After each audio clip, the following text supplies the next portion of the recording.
సమయంలో స్వాధీనం చేసుకున్న మద్యాన్ని పోలీసులు ధ్వంసం చేస్తుంటే మందుబాబులు చూస్తూ ఆగలేకపోయారు. ఏకంగా పోలీసుల సమక్షంలోనే మద్యం సీసాలు తీసుకుని ఉడాయించారు.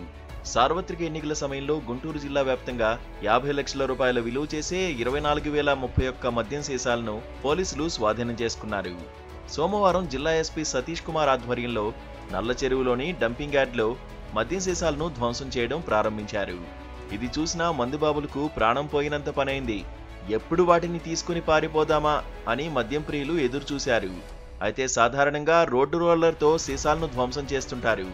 అలాంటిది ఈసారి ప్రొక్లైన్ తీసుకురావడంతో సీసాలను పగలగొట్టడానికి సమయం పట్టింది. వాటిని ధ్వంసం చేయడం ప్రారంభించిన కొద్దిసేపటికి ఉన్నతాధికారులు అక్కడి నుంచి బయలుదేరి వెళ్లిపోయారు. అధికారులు వెళ్లిపోవడాన్ని చూసిన మందుబాబులు దాన్ని అవకాశంగా తీసుకుని ఒక్కసారిగా గుంపులుగా అక్కడికి చేరుకున్నారు. పోలీసులు అడ్డుకునేందుకు ప్రయత్నించినా వారి ముందే సీసాలు ఎత్తుకెళ్లారు. కాసేపటికే తేరుకున్న పోలీసులు కొందరిని అదుపు చేసి వారి నుంచి మద్యం సీసాలను లాక్కున్నారు. అప్పటికే చాలా మంది మద్యం బాటిళ్లతో పరారయ్యారు. ప్రస్తుతం ఈ ఘటనకు సంబంధించిన దృశ్యాలు సోషల్ మీడియాలో వైరల్ అవుతున్నాయి.